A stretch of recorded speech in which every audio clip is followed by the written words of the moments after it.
I tell you the joke about the body snatchers? Best not. You might get carried away. Jesus Christ. I stole Billy's fucking thing. Is that like that Microsoft Sam thing? No, I've had it on the fucking soundboard shit. But it's quite funny, and I think it was appropriate. Welcome everybody back to the show. I hope you have your shovels, because I'm gonna bury you alive. I'm gonna bury you alive. Then I'm gonna dig you back up. No, I'm just kidding. Everybody, welcome back to the show. I'm a little hungover. You know me, Tomcat, aka Tom Thompson, the Raptilian. Go check out my music. Starting to get more and more popular. A lot of people are checking out the Spotify. My Fuck Trudeau song has been used in hundreds of TikToks, which I did not know. And then I realized, and I was like, wow, that's fucking crazy. Some of them were like thousands of likes, and I'm like, weird, bizarre. Never knew that was going on, but I guess it was. And yeah, and who am I joined by? The horniest boy in her, Aaron, back as always. How does that work? Are you happy or sad about that? Right there, huh? What? About your song being used like that? It's weird. It's a little bizarre, right? But like they're just using most of the chorus, right, where everyone's chanting. But everything I do and everything I say is satire. I am a comedian. This is what I do. So if the government ever wants to accuse me of hate speech, I don't hate anybody. I love everybody, including Trudeau. I love that guy. You know, without him, my country would be prosperous and people wouldn't be struggling living on the streets. You know, we need more homeless people. Oh yeah, aren't you guys doing that cool thing now as well?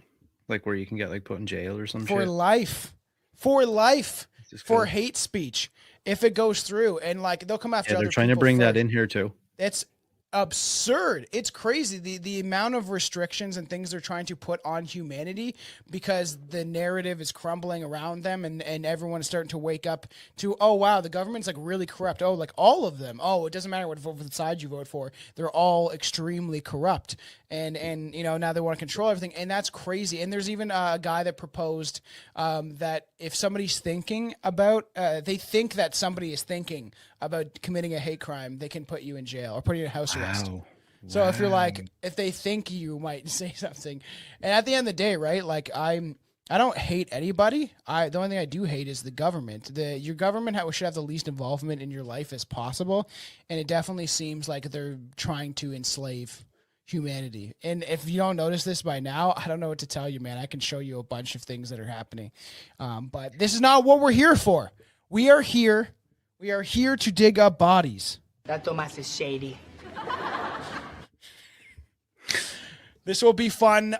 This is an interesting tale, interesting case of these two guys, William Burke and William Hare. I think is their other names. They both named William. So it'd be like Will, Bill, Will, I didn't even Bill. notice that. Yeah. This was I watched some stuff on this. I tried to watch the movie with what's this guy's name again?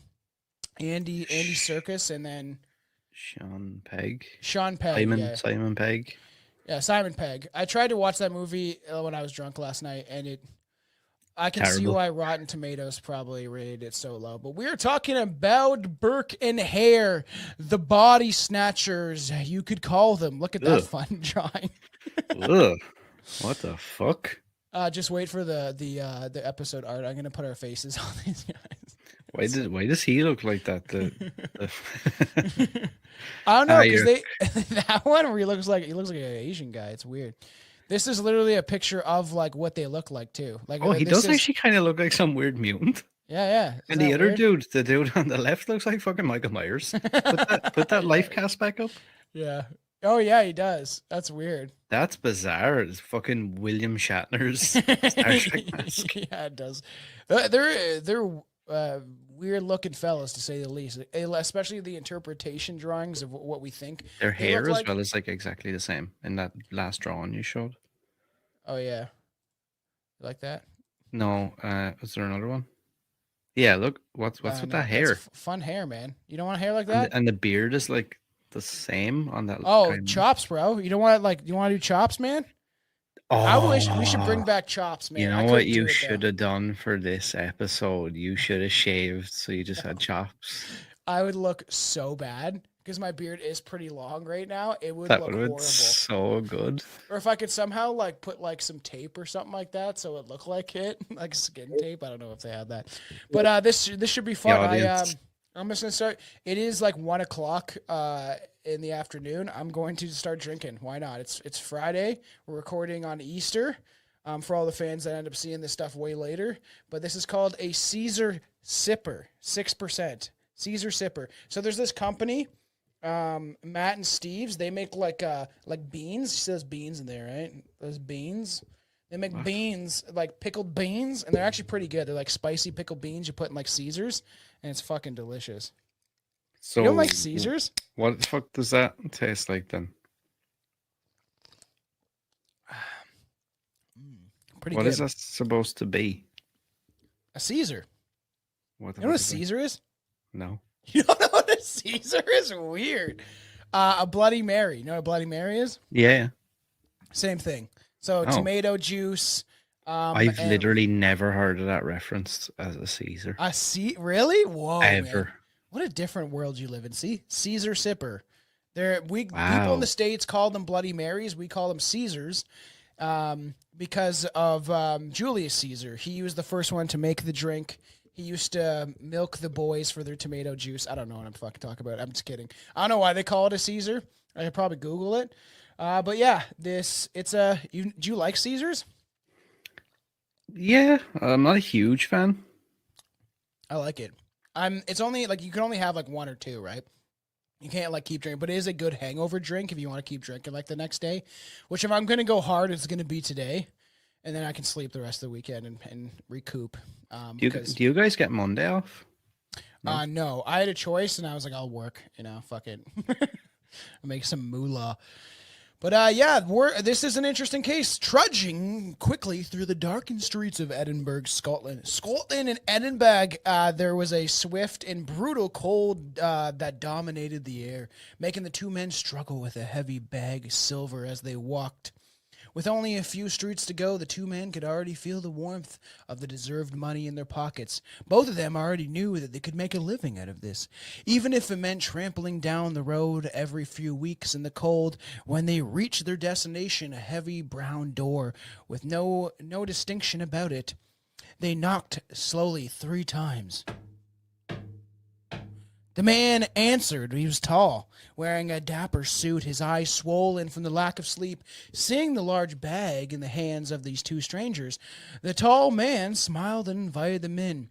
£7 and 10 shillings was the price for a corpse in a bag. Divided between the two men, William Hare and William Burke. It was said the best price in the city, according to locals who regarded Dr. Robert Knox as the best entomologist in the city. Number 10 Surgeon Square was well known by medical students as one of the places they could learn these workings and use for the use of the human body. And the best way to learn about the body in its true form is to dissect the dead. Dun, dun, dun. Dead bodies and all. I did have fun. I did have fun with those dead bodies. So this is pretty interesting. Did you look into this? Because these fellows are... you can make money, so they're like, what we should do? We should make some money. And what we could make money from? We can sell corpses to people. You think you could do it? Like, touch a dead body and, like, pull it around and stuff? Depends if I'm hard or not. Yeah. Am I horny that day? I'm just kidding. I'm kidding, everybody. Calm down. I don't know, man. Like, I feel like I would have a hard enough time killing a deer, and I want to go hunting and stuff like that and kill some deer and then use the meat, and I feel like that's going to be tough for me because I don't like killing an animal is a little sad. So I couldn't imagine like doing what Ed Gein did, just like being like, you know what, I really could use like a skull cup and then like digging up a dead body. Even though I do want a real human skull, I can't legally own one, but it would be cool to have one, just like, and then you stare at it and you write poetry. I think that would be fun. Yeah, I'd like to sit here and say, yeah, I don't think I'd have an issue if I really had to do something like that. But even the animal thing for me is a bit like my dad does a lot of hunting and shooting and stuff. Mm-hmm. And like to him, it's just like so second nature. Like when I watch him like skin rabbits and shit. Yeah. and I'm in the corner like it's fucking grim. We have so many rabbits in our backyard. I said if shit hits the fan, I'm gonna start shooting them. Just eating rabbit stew. It is crazy because obviously back in the day, right? How do you learn about certain things about the human body? You'd have to dissect it. That's how you're going to learn about the body. So especially back then, bodies weren't readily available. But once we get into it, they started taking corpses from like criminals that died, that got the death sentence, right? Because they're like whatever, and then it's trying to deter people from committing crimes because then they're going to be like, well, we're going to kill you, and then everyone's going to watch as a doctor cut you open. It's kind of weird when you think about it, I suppose, now in modern times, like, it seems at least anyway that we know so much about like the inner workings of the body and stuff like that. But that must have been wild to, like cut open a body and just like start pulling shit out of it and be like, oh, what's this thing? Let me just like pull these veins out. Let's see what this thing does. I've heard that, morticians, I've heard they cop a feel quite more than often than people think they do. That's fucking grotesque. When me and Billy did that necrophilia episode, it was pretty dark. It's sad that we couldn't have filmed it at the time we recorded it because we weren't doing any filming at that point. But it was probably see some of our faces would have been quite hilarious. Maybe we'll step back into that world one day, just for all the necrophiliacs out there that are like just waiting for that episode again. Something about the same kind of thing, but it's pretty crazy. So in 1827, medical science in Europe was not even in its infancy. It was a fetal position. It was in the fetal position, waiting to be birthed. Medical doctors were more than happy to receive corpses at their offices, paying handsomely for anyone who could provide them. William Hare and William Burke would soon be his main supplier. And he spent his formative years digging graves. The celebration of Christmas in 1827 was marked by the first corpse Hare and Burke delivered to Dr. Knox. It was a beginning of a union, of a partnership of the two men who decided to earn their living as corpse sellers. But realistically, I don't know, man. Back in the day, if me and you were just hanging out and then we're like, oh, we can make money off of like digging up bodies, I feel like we probably would. Yeah, like that's the thing. I was trying to think about it in the context of like, obviously this is like what, 1820 something? 1827 at this time, or we're at Christmas time. So like, you kind of have to put it, I know people now would say, oh, that sounds crazy. Put it in the context of back then. No, it probably seemed like, wait, this is a foolproof plan. We're selling people that are already dead, so they can't tell anybody. Yeah. Nobody will really come looking or notice. So I guess we'll just do this. Yeah, 100%. And then that's, and that's the idea of that is it's easy. Not easy quotations, but it's like money where you can just like, you like some of these people that we've talked about where they're like wait and buy. Because when me and Billy talked about the necrophilia episode, there would be people that would like go to a fresh grave and then like dig it up to like play with the body before it started like hitting rigor mortis and getting worse and deteriorating. But how fucking disgusting that would be? The one chick that we talked about, she like rode a guy while he was dead. I don't know how this maybe rigor mortis set in. And there was like the stuff, the fucking embalming fluid be coming out of his face and shit. That's fucking, I expected of men because we're fucking animals, but like when you hear about a chick that does it, I'm like, whoa, she must be really fucked in the head. Yeah, 100%. And it's crazy because back then, what are they doing? Like, because they I don't know how if at this time they used embalming fluid. They probably didn't because that didn't come till later on. But they like would you sew the mouth shut and you sew the butthole shut so it doesn't like poop all over itself when people are looking at it in the casket? Because imagine that smell. So here's a question. If I'm a dude then and I'm digging up these bodies to like have sex with them or whatever, am I having sex with them in the graveyard? I would think you would take her home. You'd do the polite thing. And then what am I doing? Like, am I like bending her over and like clapping the cheeks and stuff or what? Yeah, I guess that would be the way to be done. And I feel like it would be easier for a man to have sex with a corpse rather than a female. But then if it's like that movie Clerks, right? where the rigor mortis sets in of the guy that he's like, I gotta go to the washroom, is the Jewish guy, of course. And then he goes in there, takes the porn magazine, and then you don't see him for the whole movie. If you have never seen Clerks, check it out, everybody. It's a great movie. And then she thinks she's going to fuck Dante in the back. They're gonna meet each other in the back, and then she fucks the dead guy.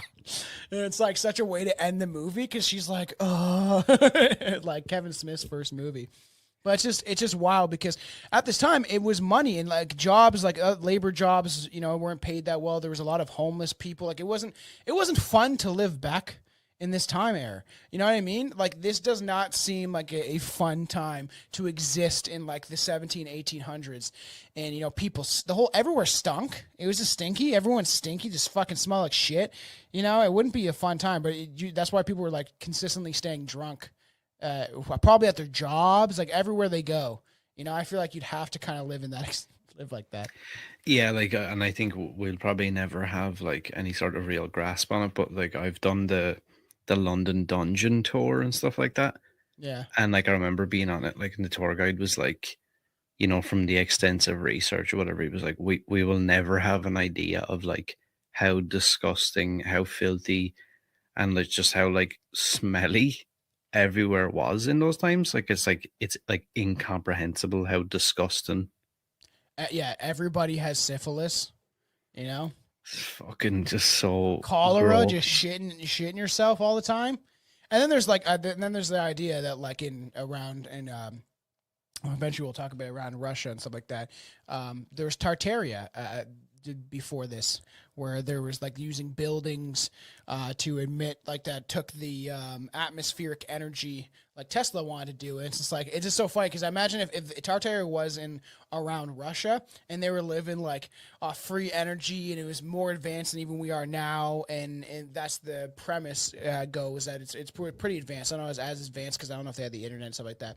We'll talk about when we get into it, but that everywhere else in the world is like shitty as fuck. It's like smelly, and just homeless people, like drunk, like vagabonds everywhere. And it's cool, because it's really cool now, because we're going full circle. Yeah, we're going back to the Dark Ages. Yeah, it's cool. It's I can't talk about it anymore. My head's gonna explode. It's just the people that don't notice it are like literally the problem of the world. Like if you don't notice how bad it's getting, you must be like delusional, like living in some sort of like your own reality, But if Tom has to think about this anymore, his head is going to explode, like that scene from Scanners. Yeah. It's just crazy, because the things that the government wants to do is absurd, man. It's crazy.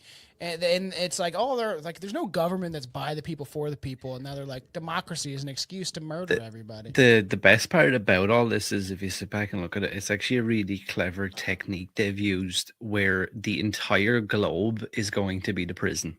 So before, we used to like think, oh, well, it's like those people that have been like sectioned away. Yeah, like those people are sectioned within those borders. But if you just have it on like a global level, where it's like, we just control the entire prison, it's like some sort of like fucking, I don't know, like Judge Dredd, like Mega City 1 sort of thing. It's gonna be where drones are gonna be flying around. I feel like it's gonna get there. That's why we'll have to do a rant episode and just kind of go off. I do for all the fans out there, I do want to do an episode about the replacement theory. And if you don't think it exists, take a look around. So the Hare was deeply okay. So this is the first corpse that Burke and Hare acquired. They delivered it to Dr. Knox. It was at Christmas. He's like, I know you're in there, like getting, wrapping your presents and such, but I have a corpse for you. It's got a little British, but I got Scottish. The celebration of Christmas Eve. I have a corpse for you, sir. That ain't it. I have a corpse for you, sir. I just found him lying in the gutter. What are you doing? I'm burying you. I'm alive! I'm alive! You're waking the neighbors! No. Shut up! No! Now I'm gonna play your drums. Help me. It's so funny, because essentially, like, this is what they end up doing. It's like, I'm still alive. Well, bye-bye. Like, I need your body so I can make money. And so they delivered to Dr. Knox. It was also the beginning of their great partnership, their union. They're going to earn money, yay, selling corpses to people. And as landlords of small lodging house, Hare and Brooke, or right? It's Brooke, right? Hare and Brooke. Sure. Burke. That's what it is. Burke. Yeah. Burke and Hare and Burke, or whatever. Had to discover a tenant, Old MacDonald had a farm. They found his corpse inside his house, and he was dead from a long and painful illness. So they I guess they were landlords of the small like lodging house, and even like some of the movie I was watching, there's like a movie from the 70s. It's free on YouTube, and like I love old movies. You know, the acting, it was just based on acting. It was like a play a lot of the time, 60s and 70s. Once they really started filming movies more often, and it was more of a popular thing, like when cinema became very popular instead of theater, it kind of was like watching a play, but filming it wise. And it's like, it looks kind of crappy, but like the costumes are fun. And I wanted to actually give it a chance just because it would be interesting. It's a story about, you know, guys selling corpses to doctors, you know? 'Cause there's like plays of this. This is so wild. Like, Are those girls dead in the background? Because they look like ghosts, is that? man. Yeah, and the dude looks like a fucking ghost as well. So weird. It's just like this is what they think they look like. See, this guy's that's probably Burke or Hare, and he's like, you know what? You'd look really good on my doctor slab. I just love how like, and I like obviously it must be grounded somewhat in like historical discovery or whatever, but like the classic like grave digger's costume or the classic like Victorian man costume. Yeah, like there's like your classic like grave robbers costumes where I'm like, and you can I just feel like, you know, it's like the horrible like disgusting like scurvy mouth. Yeah. And like I can already hear him doing that like, oi. You know, it's just like that, like, and I don't know if that's something that we've done, like, you know, like with, I guess, Coca-Cola with fucking Santa Claus. Yeah. If that's like a thing or what, but like there's definitely I guess mainstream like version of like what we believe them to have looked like. Yeah, and you think about even like someone like Ed Gein wearing that like little old timey hat and stuff like that, and just being this weird little old man that likes digging up bodies. And the thing is, at this time, you would need people to dig graves. That was probably pretty lucrative job considering how many people were dying.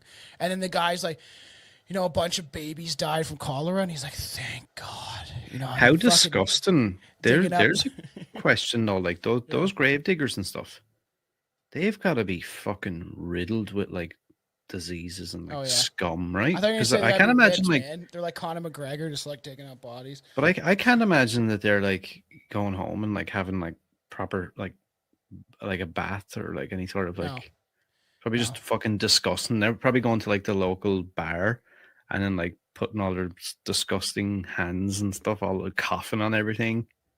Yeah, I know, and it like you. And it depends, because if you're just digging in the grave, you're not putting in the body. Like if you're not but I guess a grave keeper would probably keep up with all that stuff. Then they had the idea because so many people got buried alive, they had to give them bells and shit, and like, which is crazy. Imagine you're in the graveyard and you're like the grave, and you're like ding ding ding ding ding ding ding. Fuck. I would shit my pants. Just gotta dig up that fucking lady. I would shit my pants. Like that one story from like that show Lore, where it's like the chick was like scratching on the coffin, and her sister kept having premonitions of her sister being alive and buried alive, which is crazy. It shows that people are in tune with stuff, and then they're like, she could be desperate. We have to dig her up. I just feel like we have to dig her up. Something's going on down there. You know, and then they dig up her body, and there's a bunch of nail marks on the coffin. She's dead now because she's suffocated, but like she was alive for how long? You know, a couple minutes, days. You know, because eventually, like the oxygen would eventually there would be like none. It would get, you know, yeah. But I'm sure for a while you'd have some air. Which is like fucking horrifying. They had holes, man, in some of them.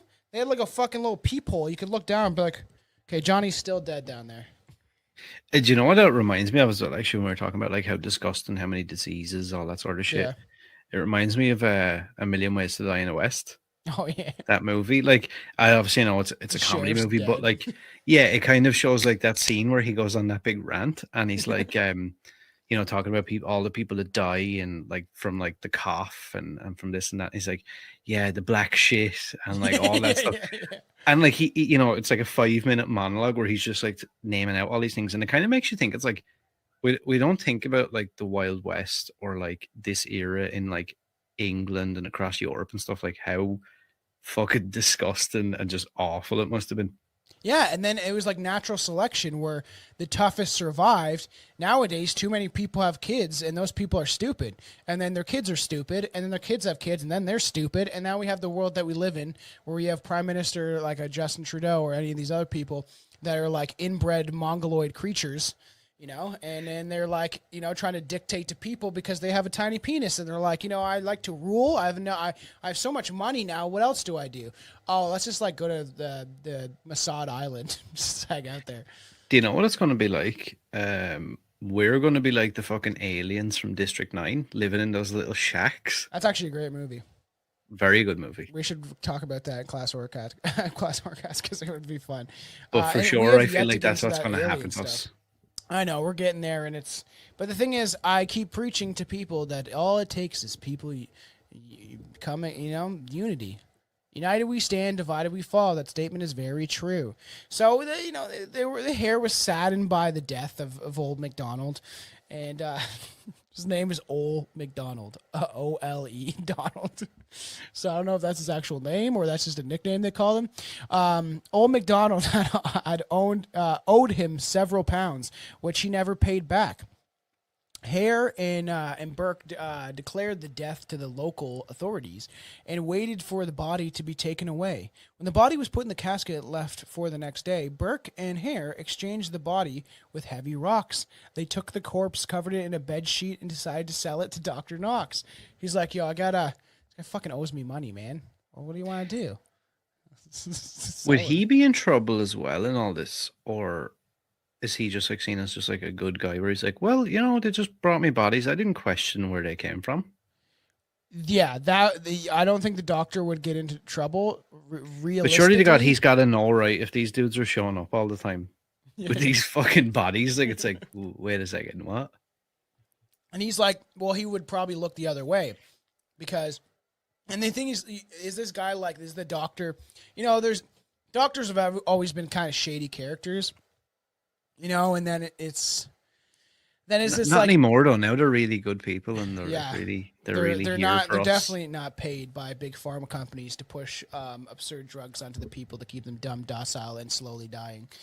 But you would think that he's got probably, I don't know if it gets his rocks off, but not even that way. Like there's some people, right, where it could be a sexual kind of fetish, but there's even like, you could say a fetish to do with like interest, where you're so like just interested by something that you become you're just willing to like, you know, it's like what you know, he like cuts open the chest, he starts playing around with the heart, and then, you know, and then actually true. And you know, that kind of ties into something we've thought around the idea of talking about on Class Horrorcast with the first Human Centipede movie, where it like covers that surgeon dude. Like the basic story is because I thought that movie was just like, oh, it's just like some lunatic killer. Yeah. But it's actually not. It's a guy who's like a really skilled surgeon who becomes so obsessed with like anatomy and like how the body works that he has this idea of like, I wonder, am I that skilled? And do I have such a good understanding of the human body that I can connect 3 bodies together and keep them alive and healthy?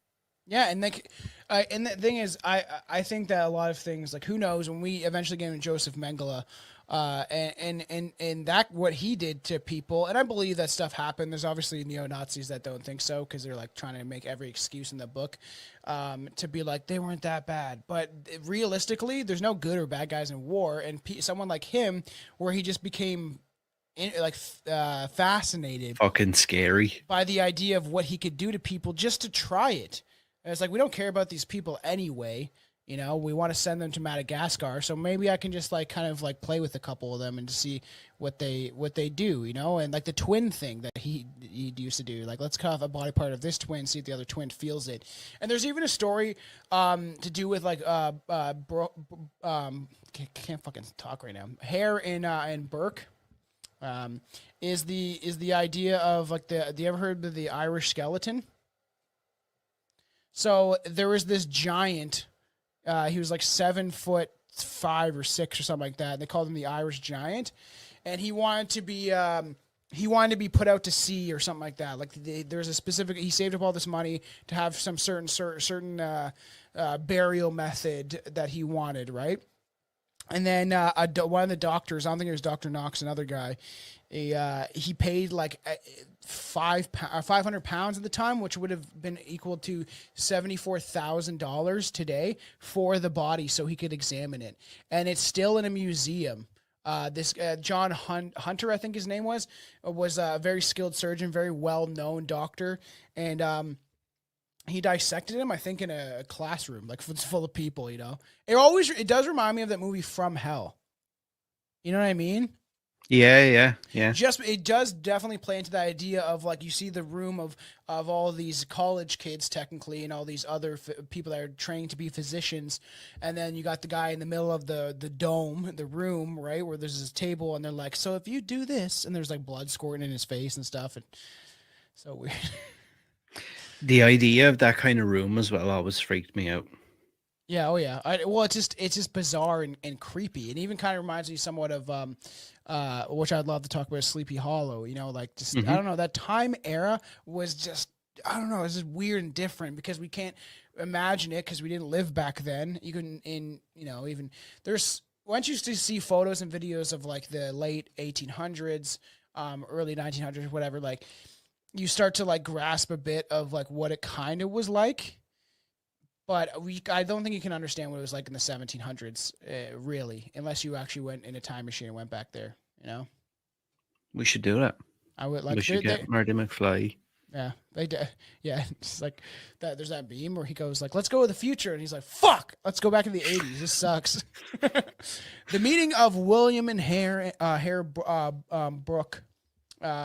Burke, Jesus Christ, was thought to be around late 1827.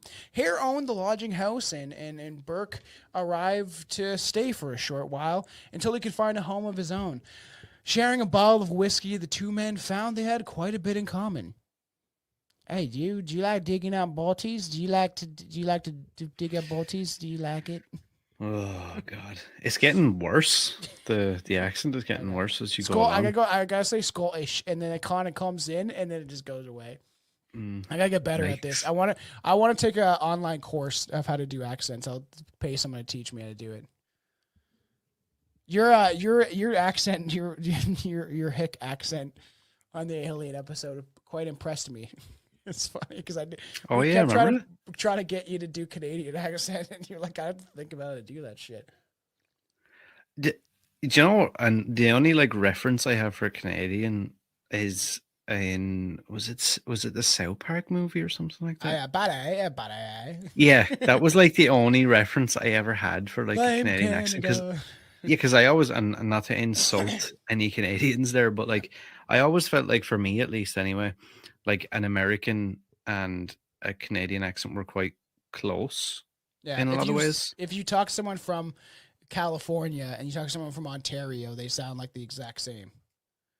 You know, it's that Joe Rogan joke. Yeah. He's like, what are you going to say about California when you used to live there? He's like, what? We speak clear and concise.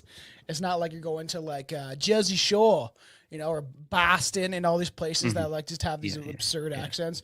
So they were both of Irish descent, but they had a love for alcohol. Like, you like getting wasted, man? So do I. But I think every Irish person does. And even and they had an even greater affection for greed. They were both very greedy men, and the lodging home was repulsive, rat-infested, and a breeding ground for illness. But Hare, a heavy and jolly man, seemed to disregard the squalor around him. Burke, too, in his own drunken stupor, found his new surroundings agreeable to his standards, and soon became a co-owner of the lodging house. The wives of Burke and Hare also seemed to get along quite well, sharing the whiskey that was a constant indulgence in the home. So they got along fetchingly, you know. It's like, you know, what doesn't bring people together like alcohol? It either brings people together or it causes them to kill each other, you know. Which this very easily could have led to them turning on each other. If people wonder why Aaron has some This sort of black thing on my ear. yeah, looking like he's some kid from the 1990s. You know, some goth kid. It's because he has cauliflower ear. I wasn't gonna say anything at first, and I was like, people think like that I'm like trying to go back to like some sort of weird like emo or like Yeah. do something like that. I was like, will they just not say anything? I was like, Yeah, maybe feel I like we have should to- say have something. to say something for these address people it. watching. Yeah, if you don't know, Aaron does jujitsu, and he obviously got would you get a knee in the ear, a dick? I've had issues with this ear before, but Yeah. like it blew up last night like really bad, Yeah. and like this entire thing was like full, and it was like That's- blue. Ew, man. So I've I had never, to drain it with a syringe. I've been punched in the ear quite a bit of times, but And this never had shit cauliflower is ear. throbbing right now. Well, it's okay. Just deal with it, man. Everybody's in pain, you know. Some more than Yep. others. After the decision was settled that they would be selling corpses, Burke and Hare sat by the light of the fireplace, plotting where they could find fresh corpses. It was indeed important to find a fresh corpse, for that's what paid the most. So I'm sure, like it's like, you found like a rotten, just like this dead body rotting away, and he's like, I'll give you like $1. You know, I'll just take it off your hands. Doctors and medical students did not want to dissect a body rigid and decaying, obviously, right? I've been digging graves for 30 years. Grave robbing was out of the question. Graveyards were guarded closely because increased number of criminals who wanted jewelry and precious goods belonging to the dead. And I heard that it wasn't as often as we think it was, that people were digging up corpses for medical dissection because they used to get prisoners and stuff like that that died. But it did happen. It was more often that people wanted to steal stuff, right? You have a rich lady that, has a pearl necklace, not the porn one, but, it's actually a real pearl necklace. But she could have one later, I guess you could say. And, and then so people would dig them up just to steal their shit, which realistically, if you could get away with that, people were desperate at the time. And, you might see that nowadays, who knows? People are going to get so desperate that they're just going to be like, you know what? Fuck it. I'm going to start digging up corpses as a job. And then now with, it's wrong, man. Technology is destroying the world. People used to get paid, to dig up graves. Now we got like excavators doing it. That's not fair. Okay. To the people, those many generations of people that took a shovel and took a stand and said, you know what? I'm going to dig a hole. And then you can put your grandma's dead body in there, okay?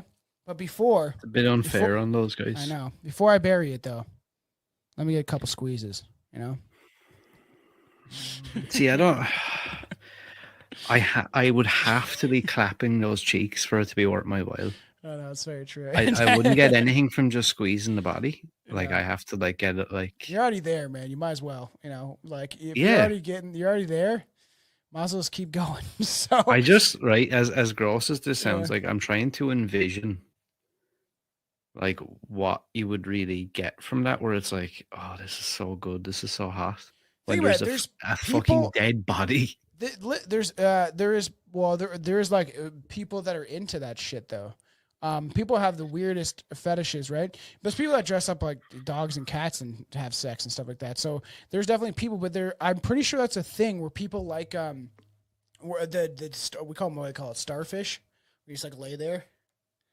You ever heard that saying? And it's just like somebody lays there and they just don't do anything, and they're just like, all right, well, this is not fun. But there is I don't know if it's of a movie or something like that, but there's definitely like people that are into that stuff where like just stay still, like they're. Me and Billy were talking about. I remember talking about this, and somebody was into this shit, where they're just like, just stay still. I think it's off a movie, and it's like, be quiet, and it's just like they just got off like that way of like. But think about it, like it's like people that marry dolls, Chelsea's watching this show called what is it called? It's like Catfish, but they like it's people have secrets or whatever, and then they try to figure out like, oh, my friend's been weird lately. I didn't see this episode and she wanted me to watch it. I was like, I don't need to watch it. But it's like, your friend's being weird and you're like, I don't know what's up with my friend. And then they investigate. They get like these two co-hosts. They come in, they're trying to figure out why this guy's weird. Why is my friend being so distant? And then you find out this guy is in a relationship with a doll. It's like weird. His friend's like, and he's like, well, this is her, whatever. And he's introducing her. She's like, she's a real person. And then he's like, do you want to shake her hand before you leave? And the guy's like, no, I'm not touching that thing. And then he's like, I don't think I can be his friend anymore, man. It's just like, that's so fucked. I don't know if this is like some like bizarre dream. I must have definitely seen it somewhere like this week. Some guy, was this on like TikTok or something, or I don't know if I've gone like crazy or something like that, but it was like some dude that had like some kind of like sex doll he was in a relationship with, and he was like vlogging his life or some shit. Yeah. And then he was like, oh, like she's pregnant, she's giving birth or something. And like, he's like doing this whole thing. I'll have to find this because there's no way I dreamt this up because it was like too bizarre for me to like, I definitely seen weird. Something during the week. I'll find it and I might post it online somewhere. Didn't we talk about this before? You mentioned to me before, maybe I heard it on a podcast about sex dolls coming back with like stab wounds in them. Yeah. Oh yeah. I mentioned that supposedly that's like a real thing. And who knows, like that is just bizarre, but it's going to be so advanced soon. Who knows, 10, 15 years, maybe less, where it's just like they're going to have like robot, because that's a real need that people will pay for, especially in places like Japan or China or stuff like that, because they seem to have like to kill like all their women. So there's only a select few compared to the male population. And then, so that's why they have so many sex dolls. Dead bodies and all. I did have fun. I did. So grave robbing is another question. Obviously, they were guarded pretty closely because everyone kept stealing shit. So some also had the same idea that Burke and Hare, intending to dig up a fresh grave and steal corpses to sell to Dr. Knox. It's Dr. Knox, man. But no, Burke and Hare needed fine corpses. I don't know how fine a corpse can be. It's like, ooh, she's fine. Fresh ones at that, which could be sold for more than the usual price. Killing someone had become the ultimate decision. An innocent victim could be quickly brought to Dr. Knox even before rigor mortis set in. The price of the body, only hours old, had been more than a corpse that had been dead for days. By murdering their victims by suffocation, Burke and Hare could avoid murder charges instead of knifing or beating their prey to death. So they were like, we'll suffocate them because then it looks like, they weren't murdered. They just fell asleep. They just stopped breathing one day. It's not because my hand put over their mouth, And it's really interesting as well, actually, when you look through some of this story, there's a lot of like coincidence or like conveniently like there was all these people where it's like, oh, like someone was like pretty old and they had like this really bad fever, so I was worried about like, it like putting people off of my B&B or whatever it is. Yeah. So I just decided to like kill him. Or, oh, we had this like old lady that was already like pretty sick and like fucked up, so I just decided I would just like finish off the job. Like kind of like justifying it in a way of being like, yeah, everyone we seemed to come into contact with was already sick, so we were just kind of like helping whatever. them. Well, that's the angels of death, bro. Like the nurses that do that, and they think they're doing it out of sympathy or whatever. But realistically, like my grandfather had a stroke, and then he was in long-term care and just like fucking sitting in a chair, and being like, can't talk, and he would laugh by now, I'm sure, up there somewhere wherever he is. But like it was sad, and I was like, if that was me, I'd be like, give me a gun, just fucking shoot me, man. Yeah. And that's why, like my dad always says that. He's like, if that was a bad dog, you'd bring him out the back and just shoot him. Yeah, and realistically, like, I'm not a fan of medically assisted suicide. What the government wants to push on kids that are just like, I'm sad. All right, we got a plan for you. It's like my newest song where I'm like, I said something about how like if you're depressed, the government will end your life with a needle. It's just like, really, because that's what's kind of coming, and it's like they're doing eugenics and stuff. But realistically, if someone that's old and dying, like there is cancer patients like, oh, you should just take your life. You got cancer or whatever. You're gonna die, and then they live. Because that happens all the time where someone's terminally ill and somehow some miracle happens and they live, and I think that a lot of the radiation, stuff like that they use for cancer patients ends up making them worse. But there's like a lady that the clot shot fucking It debilitated her. It actually made her a paraplegic. And then the government was like, we can offer you maid. Okay, best bet. Okay, we did this to you. Do you want to kill yourself? Yeah, maybe. Yeah, let's do that instead. And it's crazy. Now she's suing Moderna or one of them for like a lot of money, which is crazy, right? But it's the idea, like, and this is what they're probably justifying it too. It's like, she was old. Oh, they were sick, you know. And then the craziest thing is, do we know if they killed any babies or anything like that? Because that could be pretty easy. A baby's got cholera, and you're like, bye, baby, you know. But I guess there'd be more. Yeah, and you would feel like but you would feel like that would be another like for Dr. Knox, whatever, he'd probably be horny for that because he'd be like, ooh, a baby, something new to like cut something up. different, you know. Cool. Do you have a black guy? Like, is there anything different on funny, the inside? like, Let's find it out. Yeah, like it's probably like that thing. Like he's probably sitting there with a hard on if they bring in like a newborn. And he's like, ooh, something different. Ding ding. You know, well, I'll pay more for this. Who knows? Right? Because I assume like if it was along the lines of kind of what you're talking about, if you had become that fascinated and like infatuated with like how it all works, then wouldn't you technically want like a male and a female of nearly every different age group? Yeah, because you'd be fascinated about, especially at that time, what is in the best working order. And then the thing is too, you want to understand diseases and certain viruses or something like that. But then it'd be hard because are you going to catch that virus? You know, because they're doing stuff like that to figure out like the Black Death.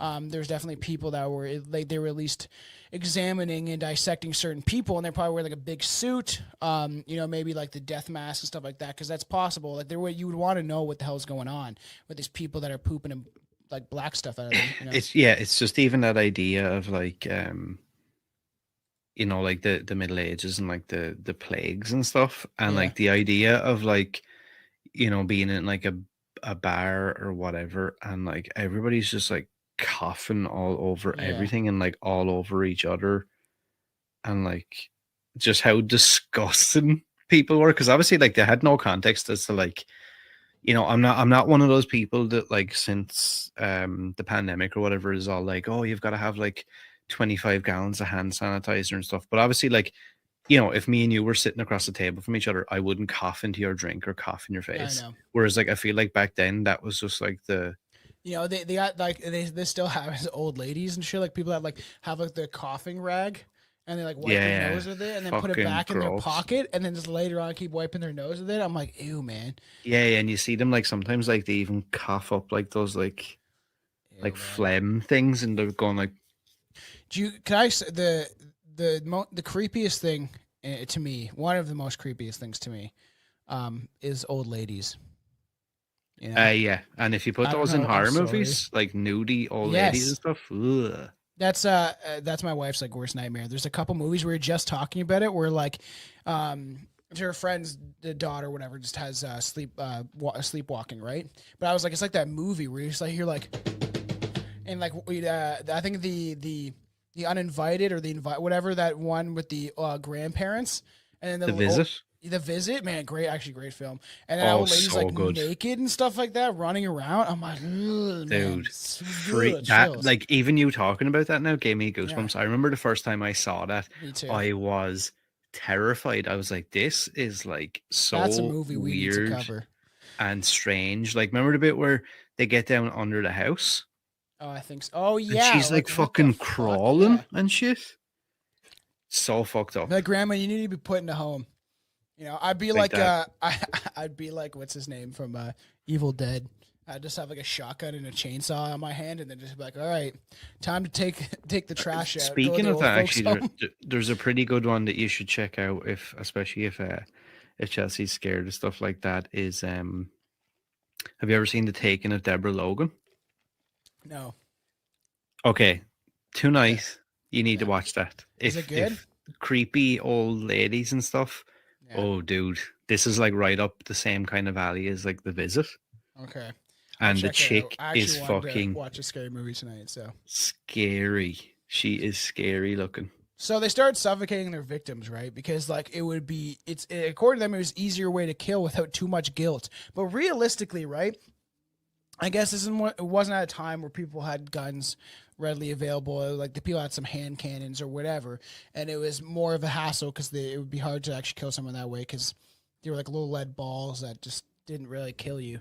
The infection would have killed you, but the idea of like you're having like I don't know, because suffocation, stabbing someone and look in their eyes is one thing, right? But like I guess suffocating someone, you don't have to really look at them. You're just like holding them down. Yeah. And just like, waiting for them to stop moving. Shut up. So, which they seemed to enjoy the process. It was the easiest way. The second body that was sent to Dr. Knox was a lodger staying at Burke and Hare's home. Joe, staying in one of the rooms, had fallen ill one night. In the darkness, Burke and Hare snuck into his room with a pillow over his face. Without much strength to fight the two men off, Joe was suffocated to death, earning Burke and Hare 10 pounds. Following Joe were 4 women, mostly destitute prostitutes. That's a nice word. That's a cool rhyme. Staying at the lodge for a night. Which is crazy. The guy that gets sick, they in their head probably make an excuse. Oh, he's sick, man. He's gonna die anyway. So, like you said, they kill him. They're like, fuck this. I'm just gonna suffocate this guy. Just like choke him out. And then obviously it's the idea of like the lesser dead, where it's just prostitutes, man. Who cares? These people are vagrants. They don't deserve life. And it's just crazy. So they killed 4 prostitutes. They said 4 women were mostly prostitutes, so not all the way. But then that was, if you watch movies like great movie Gangs of New York, it shows that idea of what it was kind of like back then and how prostitution was an easy way for women to make money. It's even in, if you watch a movie From Hell, it's very reminiscent of this time era and the fact that it was just a lot of women, is a very poor, and then women got older, couldn't make any money. There was not really any jobs, so they just started selling their bodies because that's the oldest job in the world, really, is to sell your body. And I think back then they used to be called, they weren't called like ladies of the night or anything. They were called women of the town. And it was like, basically you could be, from what I gather, you could be like a part-time prostitute. Yeah. So like you might have like a regular job, maybe as like a cleaner or a servant or a maid or something like that. And then like in your like spare time, you could be like a part-time prostitute. Part-time prostitute, man. I mean, I'd probably still do that now if anyone wants to pay me. Yeah. If you could be, what's that called? Where for the Cougars, man. An escort. Yeah, that Always Sunny in Philadelphia. Dennis tries to do it. They all met their fate by a thick pillow and a large amount of whiskey provided by Burke and Hare. So they got them drunk, right? And then you do the whole Charles Manson thing where you don't drink. They probably were drinking. But the idea, if you don't get drunk as them and you just keep feeding them alcohol, get them wasted, it's a lot easier just to be like, or if you just get them drunk enough to pass out. And if you're that drunk, man, I've been like blackout where I don't even like remember. Yeah, you probably wouldn't even know. Yeah, you would just be dead. You just like, and that's the craziest thing. Your soul would just like come out of your body and you'd be like looking around and be like, whoa. And to see them like over you, fucking suffocating you. Like, yeah, like there's been times where I've been that blackout that I'm surprised I didn't just die from alcohol. This picture is quite creepy. That's quite strange looking. And then you got like the Pope guy in the background. It's like, it's okay, man. We're going to bless them before they're dead. It's too bad we didn't dress up. It would have been very funny. I know, yeah. I didn't think about that, and the fact that like the lantern also seems to be like a key part of it. Yes. Oh, yeah, because you're walking around the graveyard, right? Trying to like, I wonder is that where they got the inspiration for the costumes for Harry and Marv in Home Alone? Oh, yeah. I know, right? Because they kind of do look like that. And they have like fingerless gloves and stuff. Well, that's like the homeless. That's like the old school homeless kind of guy. It's like, I got gloves, but not enough to keep my fingers warm. The most popular killing that took place in Burke and Hare's home was Mary Patterson, a local prostitute, inebriated beyond the point of consciousness. Burke, taken by the young woman, had brought Mary and another prostitute, Janet Brown, to his room. Upon finding Burke with the 2 women, Burke's wife became enraged. She's freaking out. She had no issue with the murder, though. But she did not want her husband involving himself sexually with any of the victims. The fight raged on throughout the night, and at the end, Mary and Janet were both dead. Damn it, Janet, now you're dead. Bum, bum, bum, bum. Your ass just got a little horny right there, huh? We stole a body. We're body snatchers. Quite crazy. Selling Mary Patterson and Janet Brown for a usual £10 each, Dr. Knox and his medical students found themselves morbidly obsessed with the body of Mary. Not only was she voluptuously beautiful, so obviously she was stacked, bro. And obviously she was very good looking. And like I'm saying, look what I'm saying. Look what they're saying about this. So they're like, all the students, you got these boys that are like 17 maybe, because you would have started young. People are dying when they're like 40, most people didn't make it past the age of like 50 and 60 unless you were like rich. So you were starting probably in school fairly young, 16, 17. And then there's just like this sexy corpse laying on the table. And then they're like, fascinated by her and probably like, I feel bad about cutting her up because they according to them, she was voluptuously beautiful. What's the first thing you would look at if you saw like their face and you were like, oh, she's pretty hot? Probably, I don't know, man. I don't know if I should criminalize myself. You wouldn't go down below, no? I don't know well, back then it would just be a fucking big bush. Oh yeah, it'd be a mess, wouldn't it? Ugh, just think about it. Have you ever seen Waiting? Just think about that girl when she shows her pubes and there's like stuff all stuck into it and stuff. Ugh. Actually, yeah, it'd be probably fucking quite gross. And even when you mentioned about rich people back then, I had read a lot of different like historical things about, like say like Jack the Ripper times and stuff like that. And like even the rich people, obviously you probably in context back then, they probably didn't seem like that, but by our standards today, like even the rich people were quite fucking disgusting. Like as regards they barely like their bathed, even if they had the commodity to be able to. Yeah, and like their like oral hygiene and all was just fucking awful, and they would put like powder on their face because they were so disgusting, and like shit in their hair because it was so oily and like just filthy. And it's crazy because I thought I read that like they actually thought that you shouldn't bathe that often because it would make it worse or something like that. Some of these diseases, and I'm like, so absurd. But it's like doctors used to be like, smoke cigarettes, Yeah, and they had like I know rich people especially.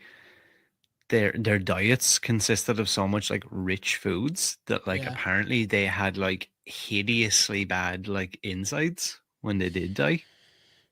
Gross, man, just shitting themselves, So they found this their fondness in her strikingly stunning facial structure, attracting everyone that caught sight of her.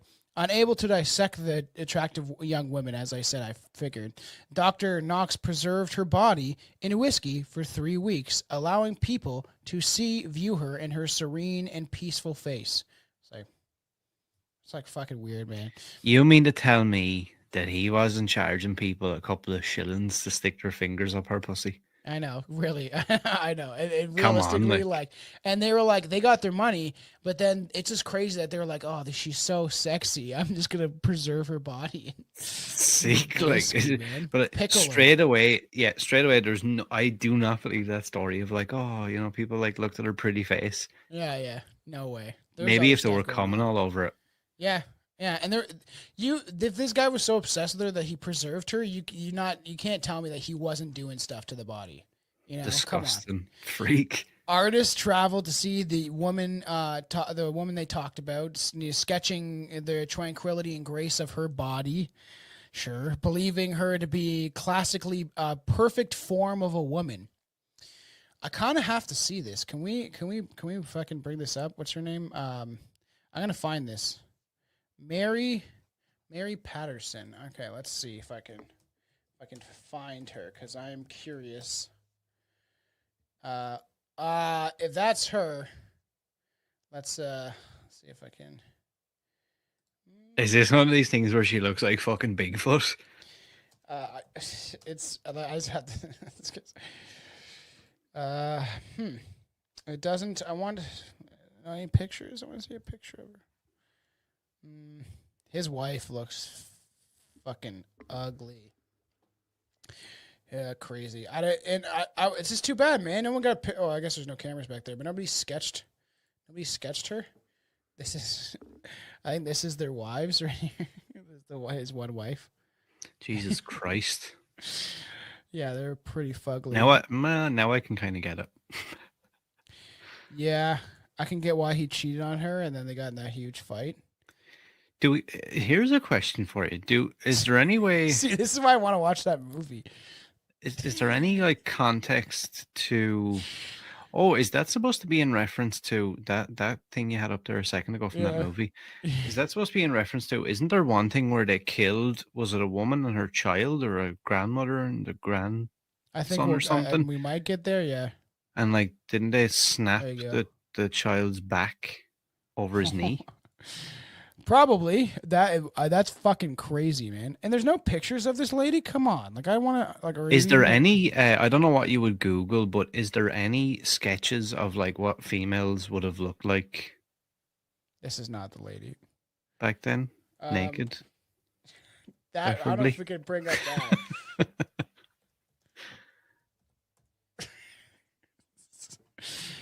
that. You could, I like this kind of thing, you know. Wow, this is actually pretty good that Google did not bring up all sorts of crazy shit, because it definitely could have. You know, that's surprising, actually. There's not really much. I could probably show this on YouTube really quick. Yeah, weird. It's this thing about, like, you know, this was beauty, I guess, you know, and then, but then there was like where it looked like the fucking Blair Witch. I know.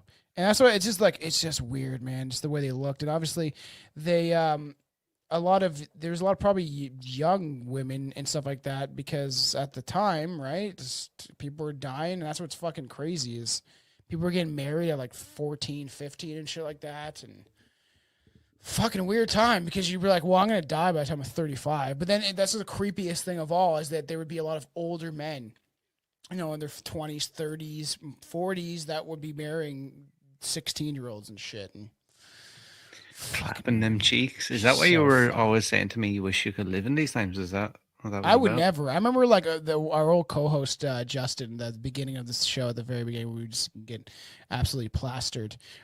He's like, I think it'd be cool to live back there. And me and Billy were like, what the fuck are you talking about? It stinks, man. Everyone stinks. Everyone looks like they've been beaten with an ugly stick for fucking 10 years. You know what I mean? Like, not my thing. So pretty crazy, and people were obsessed with, I guess, this lady, which is so weird. And so people were like, came to sketch her. She was that hot. That's why I'm like, I want to see what she looked like. They must have like, there's no artist rendition. If people are drawing this lady, Mary was even featured in newspapers, drawing the interest of more people who wanted to see the popular, beautiful beauty of the corpse. And realistically, how old was she? We should probably have a fucking kid. Burke and Hare, slightly irked by some of the attention Mary was getting, sought out more victims that year, finding intoxicated men and women wandering the streets of Edinburgh who wouldn't mind a bit of whiskey and a company at a lodging home. And they were able to attain many victims, bringing them to Knox often before they had reached the stage of rigor mortis. Possibly the worst and most evil crime they committed was when they discovered a woman leading a deaf and blind boy. Burke and Hare took them directly to the lodge, promising, she was like leading, like, come on, boy, you know, because he's blind and deaf, you know, it's like that fake, what's her name? Who's that fake lady? She actually wasn't deaf and blind. She wrote a book. And it was like, God, not Anne Frank. She was in the other one. You know what I mean? You know who I'm talking about? Blind, deaf, and dumb lady. Helen Keller. Oh, yeah. And there's a theories that she fucking wasn't actually blind or deaf or dumb, and that she, like, how do you write a book if you're fucking blind? I was like, well, someone else wrote it for her. But there's like weird theories that go into that fucking shit.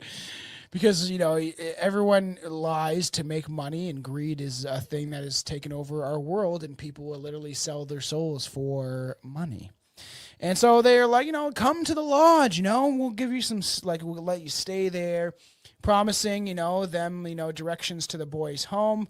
Burke and Hare took them directly to the lodge. Instead, they suffocated a helpful woman and laid her on the dusted ground. They could have let the boy go, for he had no reason to believe anything wrong had occurred because he couldn't see anything. But Burke and Hare, their greed was enormous. Burke grabbed the boy, taking him over the knee, and broke his spine. That's what you're saying. That is fucking crazy. Wild. That they're like, it's like, ha, ha! It's when you think about that, right? Like wild. The context of that to be like, what are we gonna do with him? I know what I'll do. I'll pick him up and I'll fucking power slam him over my knee. Yeah, that's crazy. It's so wild. So yeah, Come on, do you just die instantly? I know. Like, how does so that he work? just grabbed the boy and then he like snapped his spine, and it's just like such a wild thing. It's just like, that's how you killed him, man. What an awful way to die too. And just and the boy couldn't see, probably didn't know what the hell was going on. And then it's just like, then you're Batman after Bane broke his spine. You know what I mean? But like, do you die? Would that kill him instantly, or would he still be alive for a bit? He'd probably all fucked be up, alive and just screaming, which is wild. And as an afterthought, he was also suffocated. So while he was like, fire, freaking out, they decided to suffocate him. That night, both bodies were brought to Dr. Knox. He's like, boys, why does this one look like that? We found him like that. He tripped over a stool and broke his spine. This is so crazy. As with most co-killers, one was greedier and decided to kill on his own. And this eventually, I want to get into Otis Toole and what's his name, the other guy, because I'm starting to look in, eventually going to dive in Henry Lee Lucas. That's who the guy is. I remember it as I was typing it up. Then eventually I do want to start getting into these big serial killers, but I like traveling back in time to discuss some of these really well known, true crime cases. Because they are serial killers. Like there wasn't a coined term at this time, because that didn't come to like the 60s or 70s, but they were still serial killers. Like, you're killing numerous people consistently on a consistent basis. So, which is crazy. So obviously one got the greedier, killed on his own. Burke caught Hare committing his own murders and earning money without his shares. Hey, we're supposed to be partners, bro. We're supposed to do this together, man. The other day we did a Dutch rudder together, man. That was a bonding experience. Do you know what that is? Do you know what though? Yeah. Do you know what though? Generally, like, and I think I mentioned this right at the start of the episode, when you've got like multiple people involved like this, one or the other or both of them eventually end up being like, you know what, I'm gonna like do my own thing, or I'm gonna fuck him over, or I'm gonna do something, as grim. I was gonna be like, look, here's the boy. Just crack his spine. So I got Frank here. I'm gonna chill with him for the rest of the episode. This is Frank. He is my victim.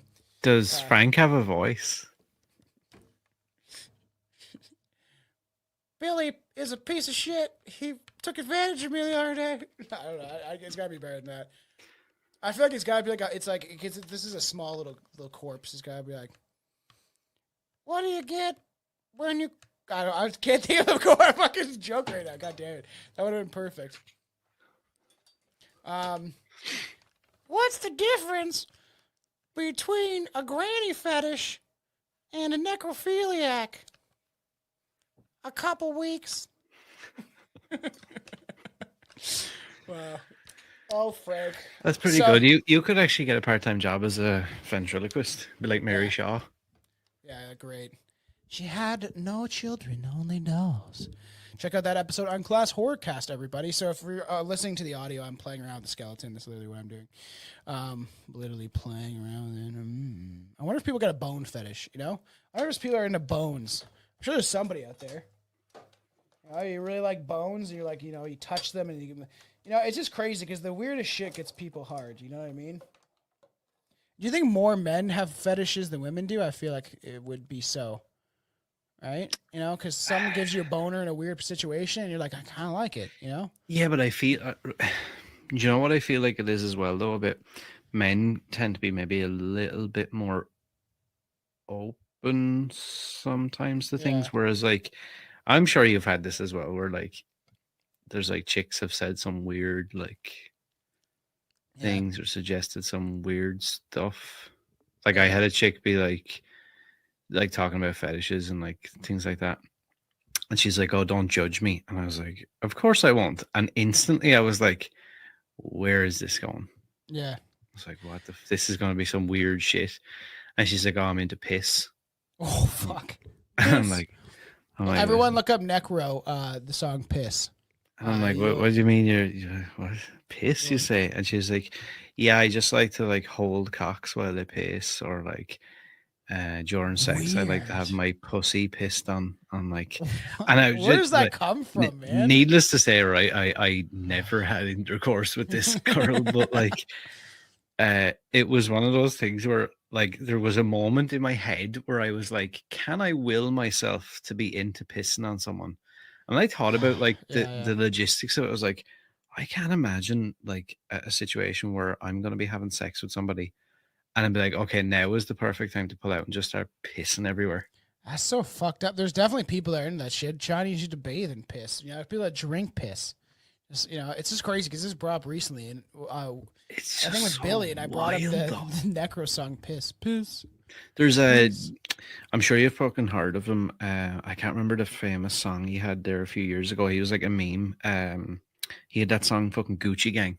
Yeah. I don't know who that guy is. Yeah, he did one. You can imagine what he looks like though, like all the dumb tattoos and like all that shit. But it was some sort of like a weird like sex tapey thing leaked of him in a club or something, and like the chick is like giving him a blowjob, and then like it cuts to like later on, I think he's like fucking her in the ass or something in the bathrooms of the club, and then it cuts from that to him pissing it in her mouth. It's wild the things that people are into, man. And it's just like what happened to like just being into normal stuff, you know? It's so crazy, but that's the world we live in, where it's just like sexual depravity and degeneracy is celebrated in a lot of ways. Here's a question actually now on the topic of this. Okay. Was it always, to tie it back, I guess, to older times, was that stuff always a thing, do you think? Or did that only develop in modern times because the average person had access to more things? So it's like, I guess it's a case of like, you know, when you're used to having internet and like electricity all the time, if the power goes for a couple of hours, you feel like you want to kill yourself. Yeah, I know.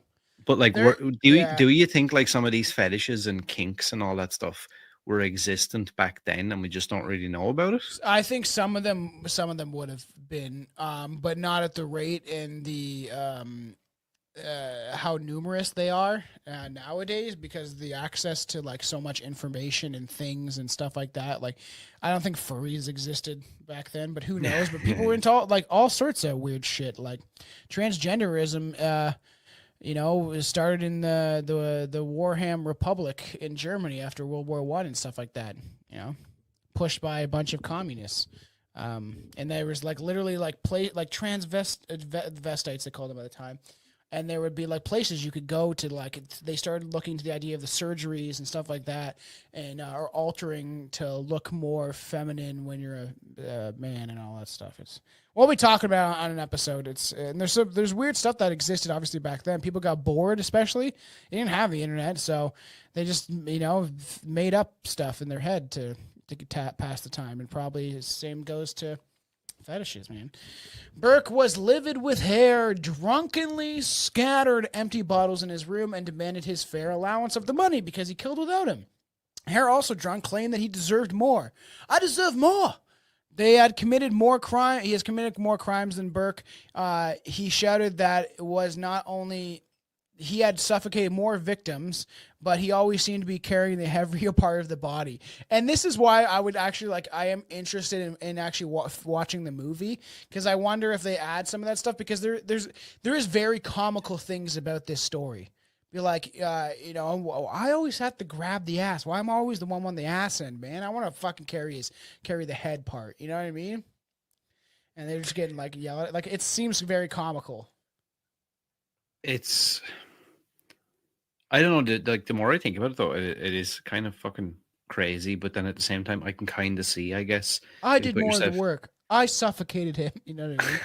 I broke his back over my knee. That was all my idea, man. That one is just wild, though. I'm trying to envision like that scenario where he's like sitting there looking at the boy, and then out of nowhere he just like pounces up from the chair, grabs him, and just snaps him like a twig. So crazy, man. It's so bizarre, man. You've got to have a good bit of force as well to pick a child up and snap him over your knee. Like, drunken rage, right? It's so crazy. And then he's always the one carrying the heavier parts of the body to Dr. Knox. Whiskey, being the mutual friend of both Hare and Burke, eventually brought the two back together. So they were angry, and then they just got drunk together and like, why the fuck were we fighting again? It's like so drunk that they're like, whatever. To celebrate their reunion, Burke brought his cousin to the lodge, a small woman who could only handle a couple of whiskey. So they're like, hey, you know what? We've settled our differences. We're back to being best buds, getting drunk and stealing corpses. Do you want to fuck my cousin?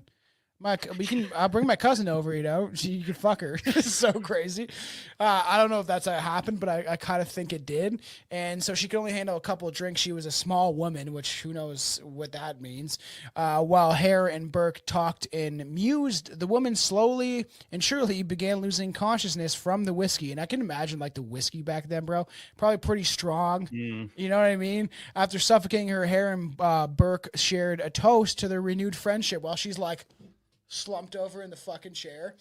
And so crazy. 3 more women met their death at the company of the 2 men now dressed in fine clothing, smoking expensive cigars. So they're like and living the lavish life, and just like, which is crazy. And it's crazy like that Burke brought his own cousin to be murdered.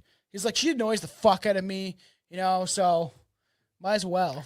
You know what? And you'd probably feel like somewhat of a god, maybe, in a sense, like obviously within the confines of your life, but like you'd probably feel pretty untouchable in the sense of if you've did this that many times. And you've got this buddy who's like doing it with you, you're quite close, probably like family, and you're probably having sex with all these people and everything. It's just all creepy and weird, and then you're selling them.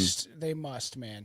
I can't imagine a world I can't imagine a world where they didn't, or at least if they weren't like having some sort of weird like sex with them before they killed them while they were like drunk and stuff, and then killed them maybe. You can't tell me that like they weren't taking advantage of these opportunities and these people. And in my opinion, they definitely probably were having sex with the corpses or while they were passed out drunk or whatever. Like you're like snapping a boy's back in half, but you're not going to have sex with, come on. Yeah, you know what I mean? Come on. The depravity only goes so far, they say. The provider of these new and fashionable things, Dr. Knox never asked once where the bodies were coming from. He's like one of those, like, his dad's like, I don't want to know, I don't care. Yeah. You know what I mean? Is that like plausible deniability or whatever, being like, well, I never asked. So, I mean, and it's like, you see that like even now in court cases and stuff, and the defense or whatever, but wait a second though, just because you didn't ask or whatever doesn't really like absolve you of any blame here. You obviously had to know, like, if 2 guys are showing up at your door like once a week with a fresh body, yeah, I know. There's something going on. I know, like, we're talking about what, 18, 27 or 28 or whatever, but like, I know. Come on. And it's like you said, I think probably some of that was he was that infatuated with the idea of the anatomy that he was like, well, I mean, they keep bringing me fresh bodies and that's fine by me. I keep playing with him. I got so I'm all good. My pickled bride over there. And it's crazy because we'll talk about, like, we'll start diving into some stories like that too, because there is like a specific case of me and Billy talked about back in the day, and it was essentially about the idea of that people that keep corpses and stuff like that, and like. And there's one guy, like, his bride, the bride died or something like that, and he, like, fucking mummified her and shit, and, like, kept her around. Or the idea that people used to, like, because they had to wait for the coroner and all that stuff, back in the day, especially around this time, if you died, you'd be kept in the house for a while. And even there's movies, like, the idea of, like, we did Dead Silence, and how they had to keep the wife's body in the house for a while and stuff like that, and it's just, like, so crazy. And like, you know, you take photos with them, you'd be like, Granny just died. Or like the idea of like the fucking babies, man, your baby would die, and they would take, when they started using cameras, they would take pictures of like their dead babies, and my baby died of cholera or whatever disease it may be, or you know, it came Yeah, out they have too like the big early. like family photo, and there's just like a dead person slumped in the chair. So crazy, man. So, and it's so nuts. They used to do this all the time. And we'll do a live stream, and we'll do that. We'll send it everywhere, and we'll do something fun like that. So that's why I want everyone to watch the Rumble and the YouTube and the X and stuff like that, because we've been going live a lot. And it's fun to kind of, then we'll get you guys in on the conversation and stuff, because I'm sure all the hose heads and hosettes out there love talking about dead bodies and what you can do to them and how much fun they can be. You know, weekend at Bernie's, you know. Weekend at Joe Biden's, just like trying to like fucking drag his corpse around the FBI, trying to be like, come on, man, get up. Poor old Joe. Yeah, I know, really. So it's pretty crazy. So, you know, and then if he did have any like this license suspicion, the doctor, he said nothing. Knox had been almost completely without the bodies before Hare and Burke had visited. So weird. So So he didn't really have many bodies. They only had a couple, maybe they got from criminals or whatever. So until they showed up, he wasn't able to access these bodies for his students. And Knox had medical students to teach, so he wanted to show them, you know, this corpse that he fell in love with. Knox had a career to think about, and no one needed to know where the fresh cadavers were coming from. What would bring the entire scheme of Burke and Hare had devised was the presence of a young female lodger, accompanied by her husband in one small room. After smelling something terrible coming from near the bed, the lady peeled back the straw mattress. What a time to live, man. A straw mattress. Recoiling in horror, the woman begged her husband to look at what she had seen. Her husband, believing a dead rat was maybe scaring her wife, looked under the mattress. What he found was a corpse of an old woman, decomposing, and her face stained with blood. So they're like, something fucking foul. Stinks. And then like there's a dead body. You look under the covers and a lady like this. Why were they keeping her there? Had they just not delivered her yet, or she was too like fucked up? Did we not establish that these two men were fucking drunk? You know what I mean? Maybe they a lot of time. Maybe they just forgot, you know? Yeah, maybe so. I mean, they just forgot what was going on. They were quite consistent up until that point. I know. Something strange is going on. You drunk fuck. And they're like, oh shit, like we forgot about Margaret, you know? And then the thing is, like, who knows? They're killing bodies this often, and then maybe they get drunk one night and they forgot to give the body to Dr. Knox. Or like, realistically, if you got blackout drunk, you know, like you're Dahmer murdering somebody, and then you just don't really remember what you did, and then you're like, where'd that lady go? Did we give her to Dr. Knox? Yeah, true, like, actually, yeah. if you're completely fucked. Yeah, like, yeah, I think we did. I'm pretty sure we did. So crazy. So preparing their clothes and personal belongings, the couple went to Helen Burke explaining what they had seen. And the crazy thing is, too, at this time, because we didn't have factories the way that we do, clothes were actually a big thing that they sold. So they would Burke and Hare would strip the dead bodies and sell, obviously, the possessions that the people had on them, which obviously made money also. So that it made, they got big cigars now, and they're all fancy wearing, you know, like, oh, we could finally afford a top hat. And then it's this like thing where the top hat keeps getting bigger. You know, it's like by the time you see them, like, you know, a year after they've been doing this, their top hat like reaches the ceiling. They can't really walk into rooms anymore because they just have to look as fancy as possible. Yeah. Yeah. So they and the clothes were like, it could fetch a good price. Explain what they had seen. Helen begged the couple to keep quiet. He's like, shut the fuck up, man. You didn't see anything. She died mysteriously. We don't know, man. She fell over, man. Calm down.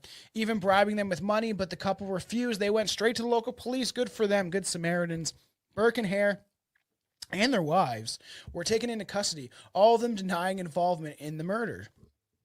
Without the help of medical evidence, only the testimony of one of them could find them guilty. The authorities believe that they could break, if not one of them, all of them, by, interrogating them. They could break them down and interrogating them as long as they possibly could. When the police offered William Hare immunity by the king's evidence, Hare finally confessed that William Burke was the true and only murderer.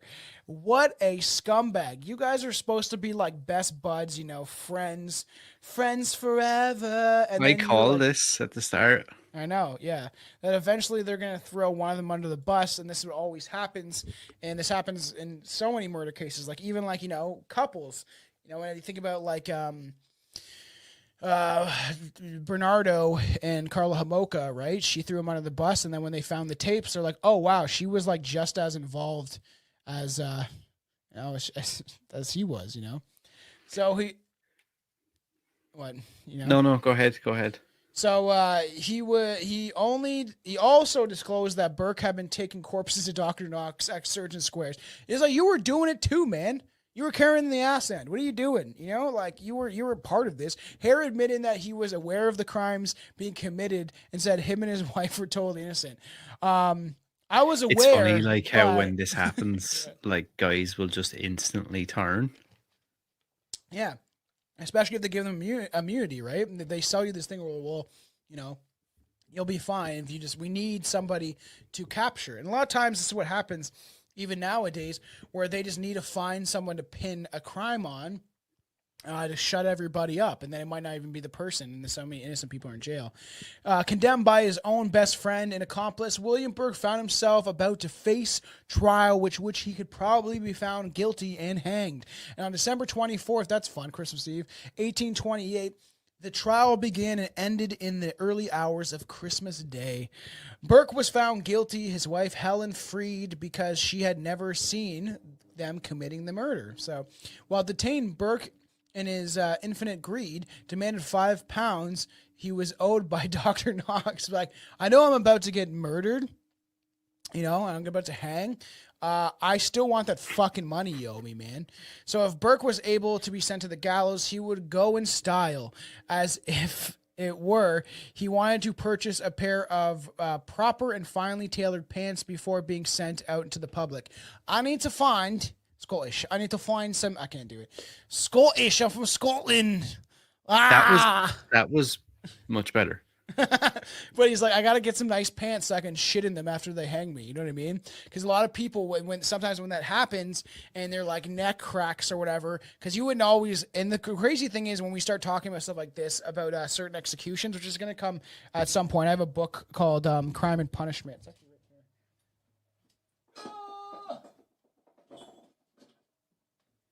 I want to read this. It's fucking thick though, but I want to get through it and we'll talk about. And it's got a ton of different like how they would torture people, and all that stuff. It's pretty fascinating. I think this is what I think. I got this so long ago. That's like me. I have all these books, and I'm like, fucking hell, I don't even know where to start. I know, but this will be. We'll do some fun stuff to do with like executions and murders because it's pretty wild.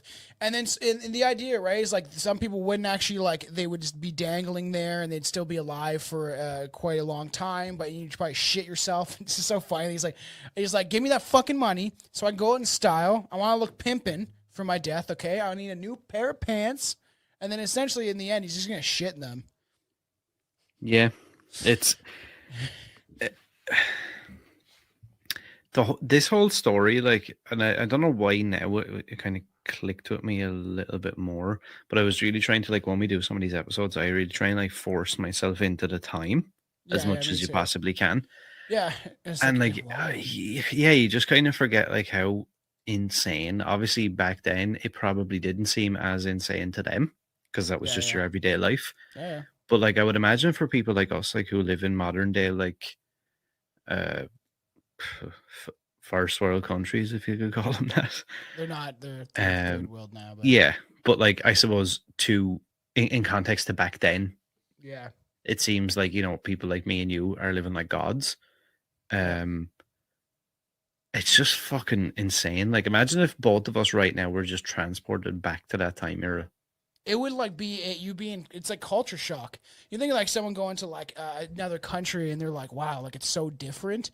Like you guys just let crime run rampant and everyone's just like stabbing each other. That's fucking fun. Oh, it's coming here. You know, people, Somalian pirates coming onto the beaches of fucking Sweden and everywhere else, just walking and committing crime. Like, oh great, this seems so fun. I love, you know, living in a third world country. And the thing is, it would be such a shock. It would be so different that it would be like I feel like we'd be like, what the fuck, man? All the stuff that'd be happening. And the thing is too, like I said, like me and Billy have talked about, people are bored. And when during executions and stuff like that, everyone would gather around, dude. You'd have like all the people, hundreds of people. There's sometimes thousands of people that would show up to see someone. Like they're like, bring their kids. Like, look at this fucking photo. Where's that one? Look at the kid on the back of their dad. It's like it's so weird, man. It'd be like, look, son, you want to see his neck break? We'll just wait for it. You'll hear the sound, you know. Yeah, you want to see his head roll. So it's so crazy. So I want to be sent style. Dr. Knox had his last cadaver taken away by the police, so he wasn't able to give Burke his money. So he's like, I didn't actually get the corpse, you piece of shit. Burke had to be given a borrowed pair of pants from a dead inmate for his hanging. Burke never showed any remorse for his killings. Straight up don't give a fuck. And the abysmal pouring rain of Edinburgh, Scotland, William Burke was led to the wooden gallows on January 28th, 1828. Gathered to view the event were around 25,000 people. 25,000 people showed up to watch this guy get hanged. Among them was poet Sir Walter Scott sitting near the front. He had to get a good seat. William Burke, of 37, was tall, distinguished looking, and handsome even in his tattered pants. So weird that they're like, yeah, he was a really good looking dude. Let's just, weird. William Burke, so crazy. He was hanged that cold, gray, and rainy afternoon, and his body was swung in the brisk wind. The crowd rushed forward to snatch pieces of the rope Burke hung from, demanding a souvenir from the monster who claimed the lives of 16 innocent people. There was like this is crazy. Think about that time era, man, where kids are like, scrambling to like pick up like pieces of like the dead body. And as for William Hare, the stocky and cheerful counterpart, he quickly left Edinburgh during the trial to avoid an angry mob, leaving his wife to find her own hiding spot in Belfast. Hare lived on the streets in London, eventually dying of a blind beggar. Which is wild. From all of his times that he spent, it's almost like some sort of karma, but he went blind and was just like a bum on the street begging for money. Helen Brooke fought off the angry mobs and was able to change her name and move to the West Country. The Burke case was ruined the career of Dr. Knox, leaving him a disgraceful medical science and society. He disgraced the medical science and society's decency. So he's a piece of shit. There's I don't know, I found like a couple of, is that what you're mostly doing? like lesser known facts about them. Yeah.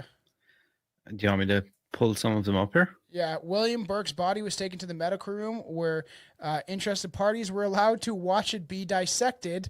It was reported that 30,000 people filed past his corpse to view a man that ironically was now part of medical science. His body was used for medical experiments after being salted and preserved like a fucking pickle.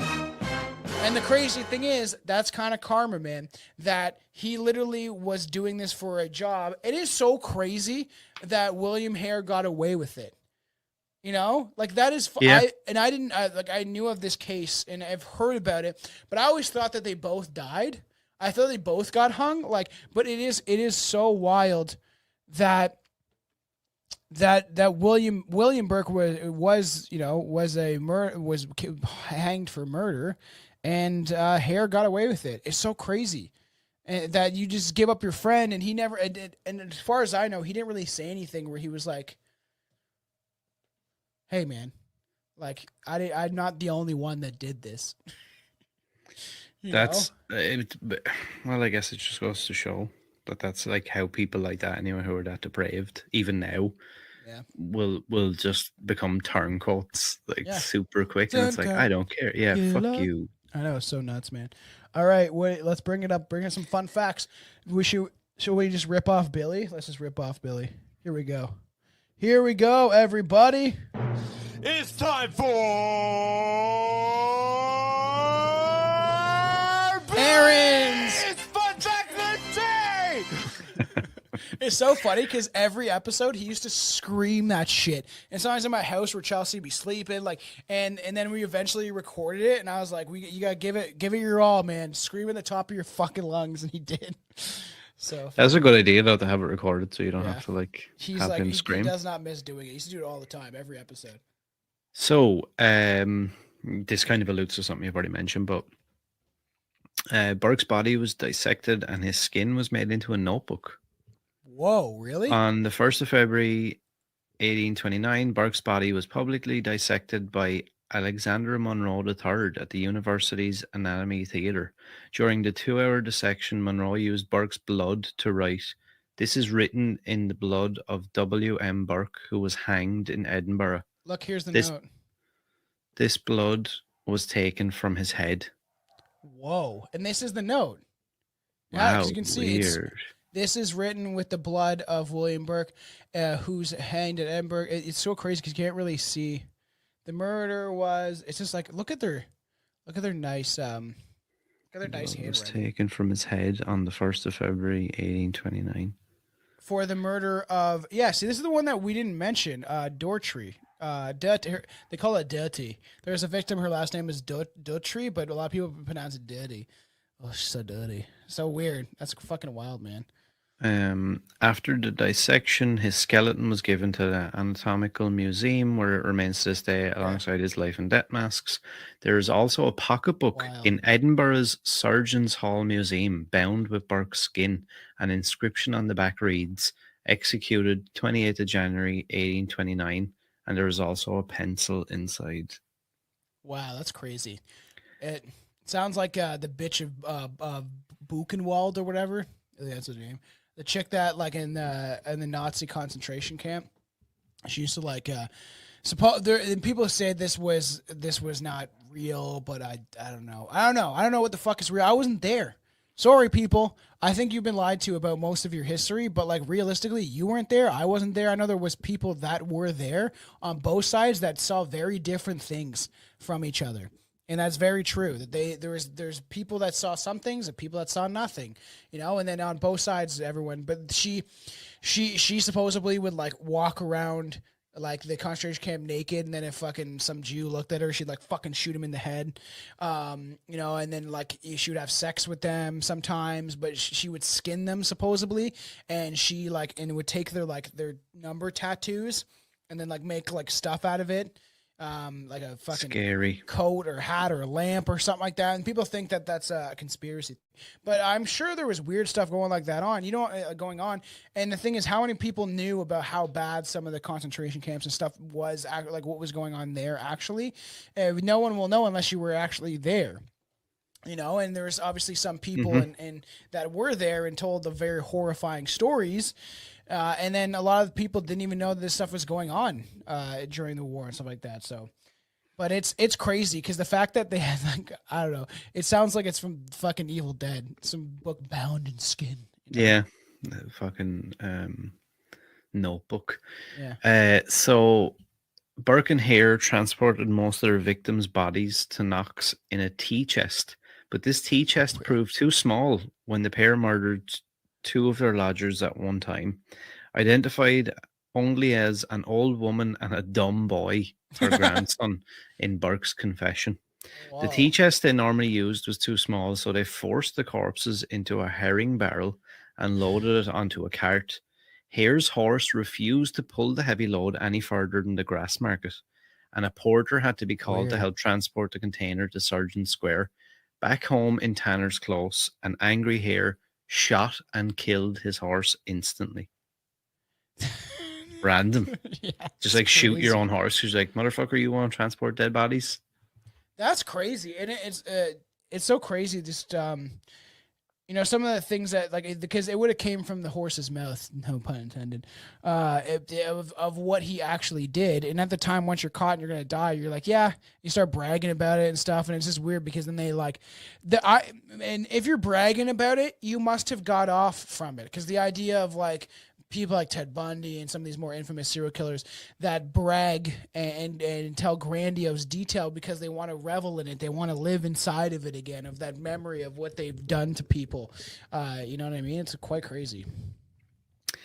Yeah, and it kind of shows, like, I mean, back then, killing a good horse was kind of a big deal. I know it doesn't seem like much now, probably, but like back then, that would have been like pretty. So it just kind of shows you the level of like, well, I don't really care about anything, so yeah.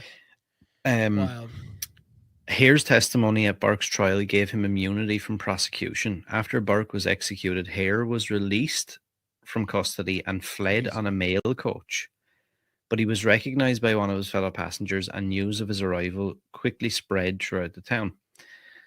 The police managed to help him escape the crowd that had gathered around his new lodgings, and he was taken out of town and towards the English border.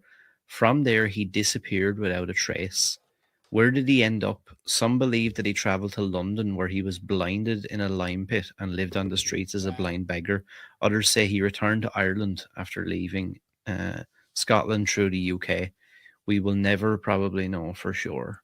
We never will know. It's crazy. It's a wild case. And like I said, I do like just like the idea of traveling back in time to some of these time eras where there was just so much death, disease, destruction, corruption. And we still have it now. It's just methodical and quiet. Where it's like, oh, that guy died because of this or that, but oh no, we don't realize that it was actually this. And it's like, I think that we're still depraved and crazy. We just don't smell as bad. You know what I mean? It's still, we still live in a crazy time where people are murdering each other. It's just not big, disgusting pit. Yeah.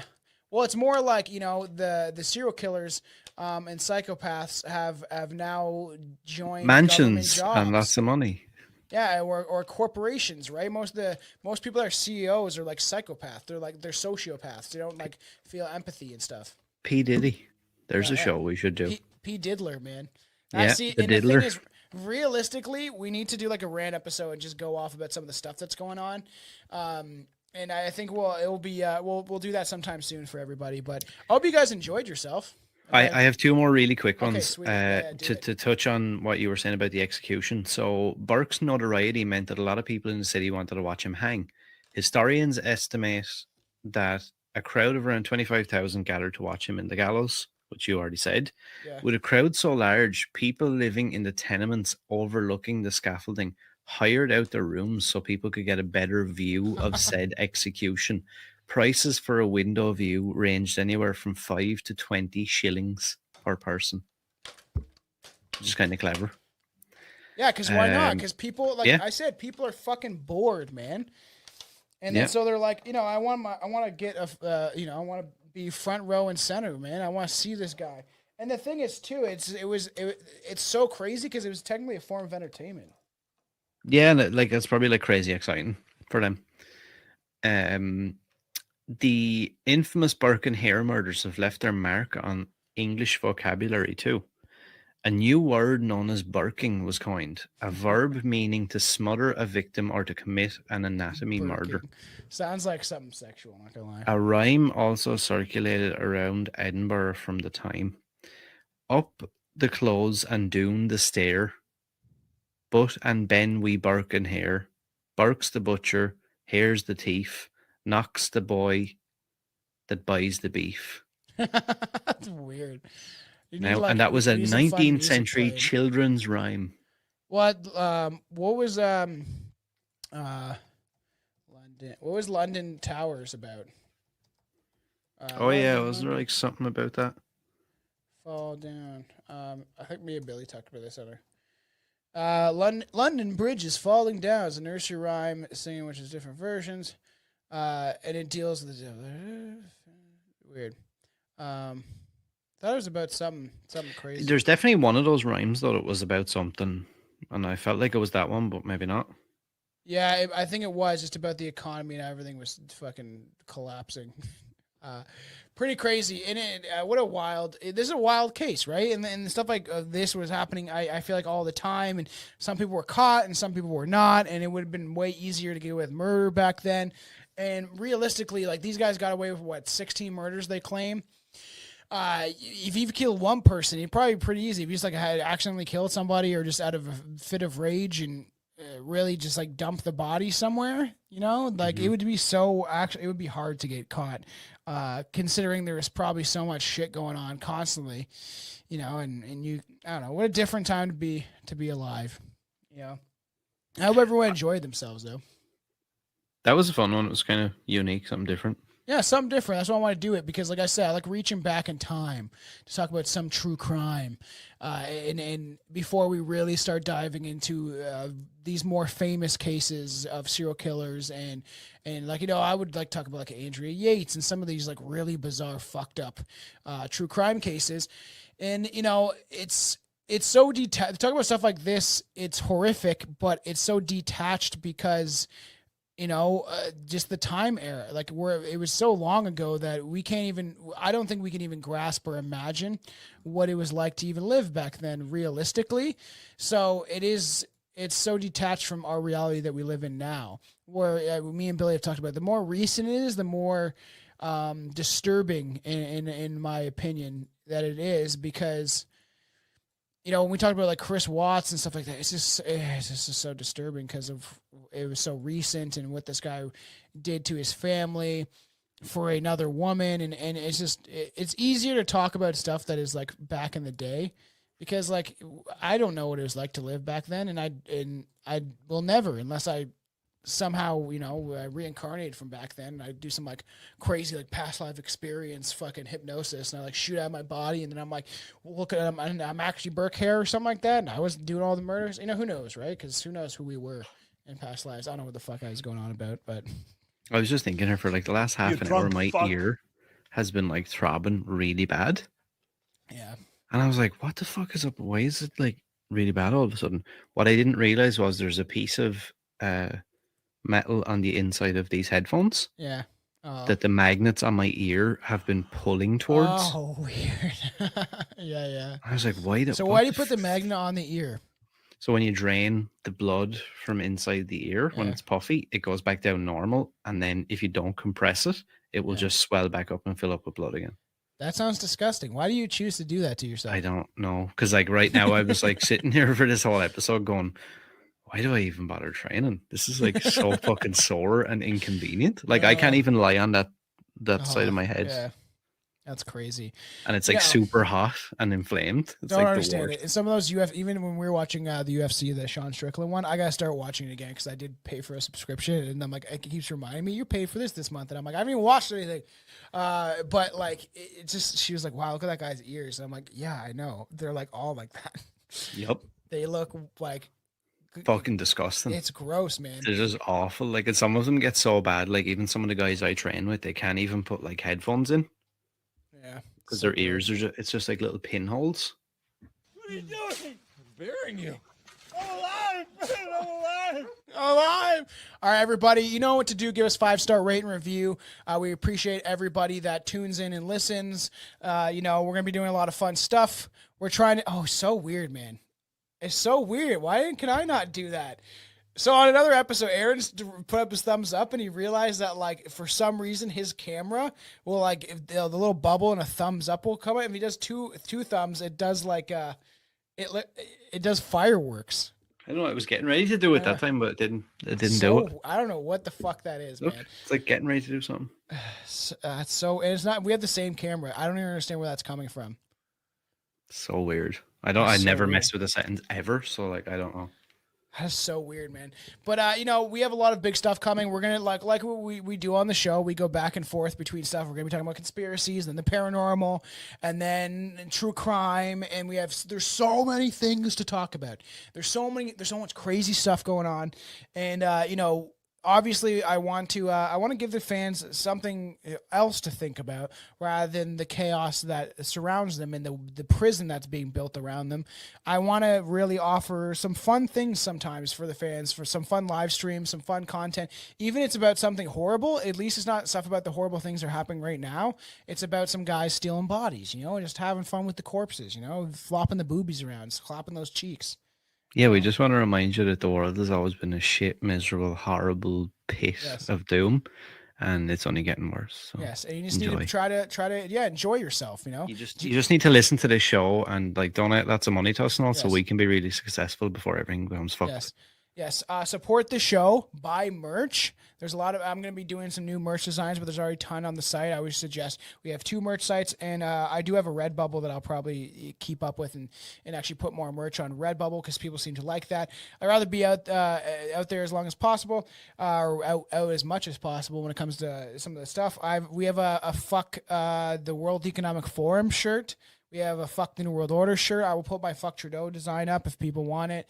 And there's a lot of fuck stuff on there, but there's also the new logo that is behind me on the poster. We have tons of cool stuff, and there's going to be some cooler stuff coming because I have a couple ideas. We're going to do a Horny for Horror shirt for Class Horrorcast. I'm going to actually be putting that design on the site also because I'm going to get myself I'm going to go on Aaron's website and probably get myself a shirt because this is the best way to support us is buying merch. And then the free thing you can do is 5-star rating reviews and tell everybody that you know about the show. We're reaching people all across the world, and if you're listening to this right now, tell your friends, tell everybody that someone. I already said recently, so I was like, someone got their mom watching the show, and I was like, "Yikes. Good luck." Good luck. Yikes, you might get disowned. Because we get a lot of stuff. I'm gonna probably, eat an edible, enjoy myself today, and then later I'll be like I feel like a slice of butter melting on top of a big old pile of flapjacks.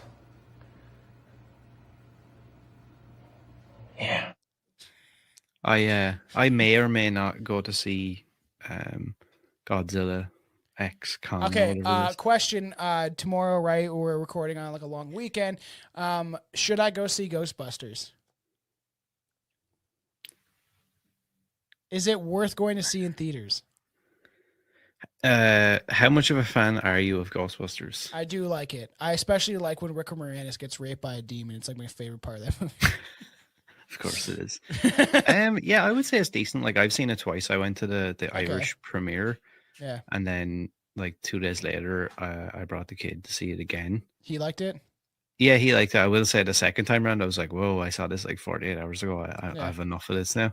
Yeah, I could imagine. It is quite good, but I kind of want to say yes, so you can go and see it so we could talk about it because there's a couple of things about it where I don't really understand. The pacing of the movie is really weird. So it's like a 2-hour movie. Yeah.